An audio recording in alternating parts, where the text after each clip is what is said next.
Hello everyone, this is Meenakshi. I hope you all are doing well guys. देखिए, अब आपके mains exam आ रहे हैं, ठीक है। तो काफ़ी स्टूडेंट्स ने पूछा कि इंग्लिश की प्रिपरेशन कैसे की जाए।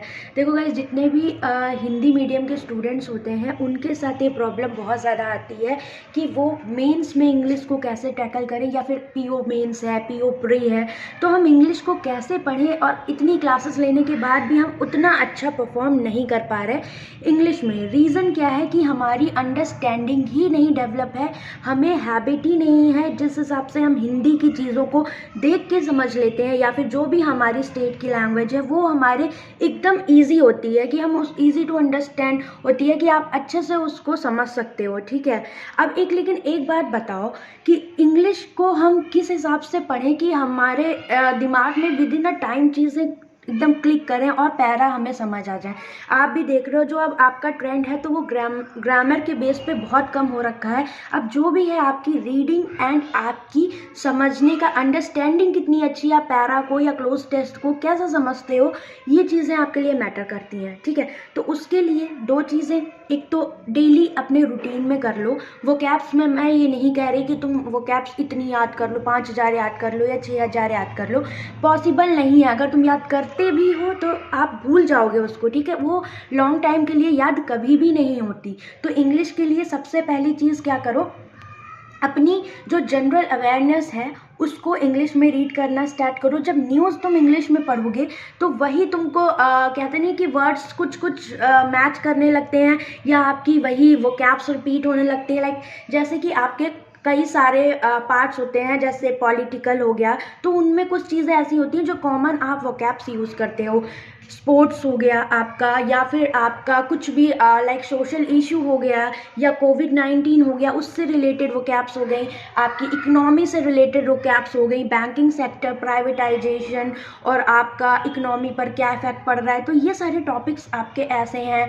अब जैसे जीडी में एक बार आपसे एक बार एसबीआई पीओ या आईबीपीएस में पूछा था कि ऑटोमोबाइल के बारे में आपको कुछ बोलना था, ठीक है। तो ये सारे टॉपिक्स आपको कैसे पता लगेंगे, जब आप डेली की चीज़ों से अवेयर रहोगे, ठीक है। तो थोड़ा सा टाइम निकालो, थोड़ा सा न्यूज़ पढ़ो, क्योंकि जितना न्यूज़ अच्छे से पढ़ोगे ना उतना तुम्हें वो चीज़ें फ़ायदा करेंगी। एक तो जीए में, दूसरी तुम्हारी रीडिंग इंग्लिश की बढ़ जाएगी, ओके। तो भले ही आधा घंटा डेली रीडिंग में दो, धीरे धीरे चीज़ें समझ में नहीं आएंगी। हो सकता है 1 घंटा 2 घंटा आपको लगे, बट धीरे धीरे जब डेली एक रूटीन बना लोगे तो इंग्लिश एक आपकी हैबिट में आ जाएगी। तो हैबिट ज़रूरी है इंग्लिश के लिए। आपको क्या चाहिए, आपको वहाँ पर एक अच्छे से चीज़ों को जल्दी आपके दिमाग में क्लिक करे। तो इसके लिए 2 चीज़ें डेली कर लो। अगर आप प्रीलिम्स की तैयारी कर रहे हो, लाइक एसबीआई पीओ प्रीलिम्स, तो डेली आपको क्या करना है, एक सेक्शनल टेस्ट इंग्लिश का देना है, ओके। उसके बाद उसकी एनालिसिस में आपको क्या करना है, आपने जो गलतियां करी उसको, अगर कोई ग्रामर का रूल लगा है तो उसको, और या फिर कोई आपको न्यू वोकैब्स मिलती हैं उनको लिखो।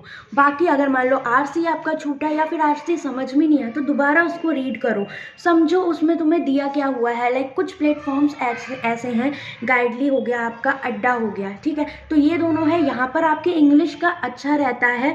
इंग्लिश में क्या है, आपको पैरा जो मिलते हैं वो करंट इश्यूज़ के ऊपर मिलते हैं, तो इनसे आप सेक्शनल टेस्ट दे सकते हो, ओके। कभी भी एक प्लेटफॉर्म को मत पकड़ो, कभी भी टेस्ट दे रहे हो हमेशा एटलीस्ट 2 प्लेटफॉर्म्स के टेस्ट आपको देने हैं, क्योंकि आपको हैबिचुअल हो जाते हो आप एक प्लेटफॉर्म के टेस्ट के कि हाँ यही इमेज हमारे माइंड में बन जाती, तो वो चीज़ नहीं करनी।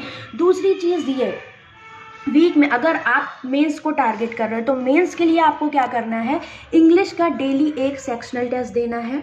किसी भी वेबसाइट से दो, डजेंट मैटर, बट आपको डेली एक सेक्शनल टेस्ट इंग्लिश का देना है। उसमें आपके जितने मार्क्स आ रहे हैं, कभी कभी ऐसा होता है कि आपके 6-7 ही मार्क्स रह जाते हैं, ज़्यादातर लोगों के इतने ही रह जाते हैं क्योंकि उनकी अच्छी प्रिपरेशन जिनकी नहीं होती या हिंदी मीडियम से होते। तो आपको क्या करना, डीमोटिवेट गाइस बिल्कुल भी नहीं होना, उसको दोबारा से देखो, उसमें जो पैसेज हैं उनको पढ़ो कि वो मीनिंग क्या निकल रही है, क्या चीज़ वो बोलना चाह रहा है। खुद से अंडरस्टैंडिंग डेवलप करो, यही आपके लिए इम्पॉर्टेंट पार्ट है इंग्लिश में। कोई टीचर कितना आपको समझा दे उस टाइम तुम्हें समझ आ जाएगा, बट जब खुद से करोगे तो फिर वहीं पर फंसोगे कि खुद की अंडरस्टैंडिंग हमारी कितनी डेवलप हुई है। थोड़ा सा वर्क खुद से करके देखो, डेफिनेटली तुम्हें फ़ायदा मिलेगा वहाँ पर। हाँ, बाकी गाइडेंस के लिए यूट्यूब पर इतनी सारी क्लासेस हैं, आप फॉलो कर सकते हो, कोई दिक्कत वाली बात नहीं। बट वहाँ ज़्यादा टाइम वेस्ट करने से अच्छा है कि आप खुद पे वर्क करो। जैसे कि इकोनॉमिक टाइम्स आपकी ऐप हो गई, डेली एडिटोरियल ऐप हो गई। उसमें क्या है, आप क्लिक करोगे वर्ड पर, आपको मीनिंग निकल के आ जाएगी, तो आपको बार बार गूगल नहीं करना पड़ेगा। ओके, तो ये फ़ायदा वहाँ से आपको होगा। तो ये दोनों ऐप आपके लिए इंपॉर्टेंट, इकोनॉमिक वाली न्यूज़, इकोनॉमिक वाली आपसे ऐप क्यों बोल रही हूँ, क्योंकि इकोनॉमिक टाइम से आपको बैंकिंग की जितनी न्यूज़ है वो इंग्लिश में मिलेंगी। एक चीज़ तो ये कि बैंकिंग की न्यूज़ कवर होगी, इंटरव्यू जीडी में आपको हेल्प करेगा। दूसरी चीज़ क्या रहेगी कि आपकी इंग्लिश थोड़ी सी इम्प्रूव होगी, कि हम इंग्लिश में चीज़ों को पढ़ रहे हैं तो अंडरस्टैंडिंग ऑब्वियसली डेवलप होगी। ओके, मान लो SBI PO में कोई पैरा आता है तो ऑब्वियसली वो आपका या तो एनालिटिकल होगा या फिर वो आपका इकोनॉमी से रिलेटेड होगा। ओके, या फिर कुछ ऐसा देगा कि वो आपको थोड़ी सी उसकी अंडरस्टैंडिंग, कुछ भी डायरेक्ट वहाँ पर नहीं आता मेंस के आपके एग्ज़ाम में। तो ऐसे करके करोगे तो तुम्हारा बहुत बड़ा पार्ट कवर होगा गाइस, क्योंकि रीडिंग मस्ट है आपके लिए इंग्लिश में।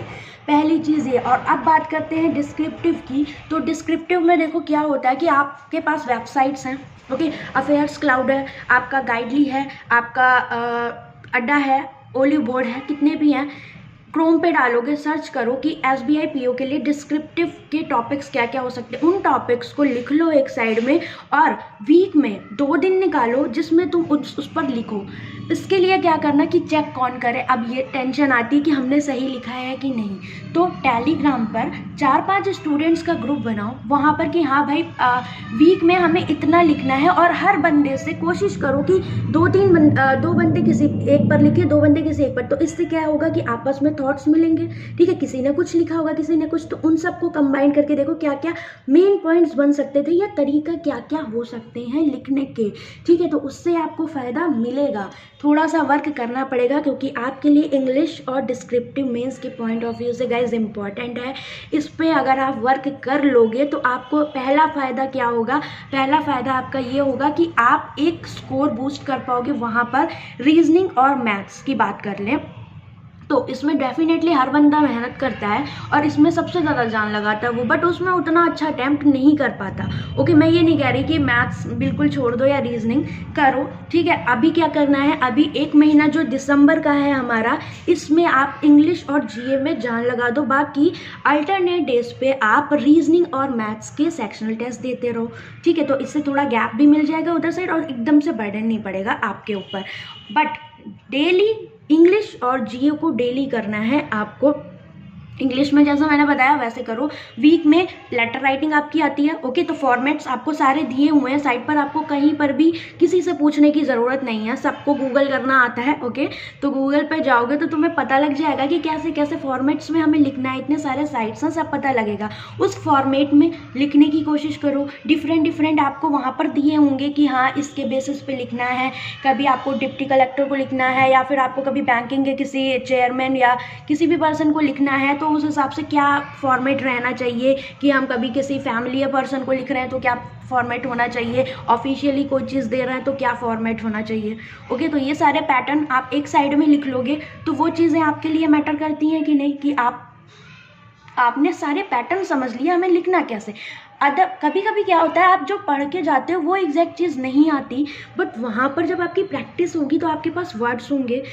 पहली चीज़ डिस्क्रिप्टिव के लिए क्या, ये इंट्रोडक्शन जो आपका होता है। इंट्रोडक्शन कैसे, आपको जैसे कोई ऐसे लिख रहे तो इंट्रोडक्शन आपका शॉर्ट होना चाहिए और इन्फॉर्मेटिव होना चाहिए। लाइक बहुत ज़्यादा लेंदी नहीं होना चाहिए, फैक्ट्स उसमें नहीं होने चाहिए। ठीक है, फैक्ट्स कभी नहीं लिखो। इंट्रोडक्शन में ये चीज़ें आपको लिखनी है कि वो चीज़ आपसे बोल क्या रही है, या फिर आप उसके बारे में ऐसा क्या जानते हो। फिर ये जो कुछ स्टार्टिंग की लाइंस होती हैं, ओके, उन्हें याद कर लो कि हाँ मुझे कभी अपना पैरा स्टार्ट करना है तो मैं ये 2-3 लाइंस हैं जिनको मैं यूज़ कर सकती हूँ। या फिर कंक्लूजन करना है तो उसके लिए कुछ कोट्स याद कर लो कि हाँ कुछ इंपॉर्टेंट कोटेशंस हैं किसी भी उसकी, क्या कहते हैं, कोई भी सेलिब्रिटी है, लाइक आपका अब्दुल कलाम हो गए, या फिर इकोनॉमी में आपने कुछ उर्जित पटेल हो गए, रघुराम की हो गई, कुछ इस तरह की आपकी कुछ कोटेशंस हो उनको लिख लो। ओके, कुछ फैक्ट्स आपको याद होते हैं, लाइक आपको जैसे रैंकिंग याद है या फिर कुछ उससे रिलेटेड चीज़ जो करंट में है वो आपको याद है, तो वो चीज़ें आप कंक्लूजन में लिख सकते हो या बीच में लिख सकते हो। ओके, और बीच का जो पैरा होना चाहिए, कभी भी किसी भी चीज़ के लिए आप लिख रहे हो तो पॉजिटिव एंड नेगेटिव दोनों चीज़ों को लिखोगे, एंड नेगेटिव चीज़ें उसमें आपकी कम होंगी, पॉजिटिव ज़्यादा होनी चाहिए, और कंक्लूजन में आपको उस चीज़ को सपोर्ट करना है, ना कि उस चीज़ को आपको अपोज करना है। ये चीज़ें याद रखना, और क्या चीज़ें आपकी तरफ से ऐड हो सकती है या आप क्या थिंकिंग रखते हो वो चीज़ भी आप उसमें इंक्लूड कर सकते हो, नो डाउट, क्योंकि उसको वही देखना है कि आपके अंदर कितना कैलिबर है चीज़ों को सोचने का, आप डिसीजन मेकिंग आपकी कितनी अच्छी है, या आप क्या आगे चल के बैंकिंग के लिए आप ऑफिसर बन रहे हो तो ऑब्वियसली कुछ अच्छा कर सकते हो। ओके, तो ये सारी चीज़ें आपकी हो गई डिस्क्रिप्टिव के लिए गाइस, इस तरह से फॉलो करो। बाकी कोई भी दिक्कत आए तो टेलीग्राम पर पूछ लेना।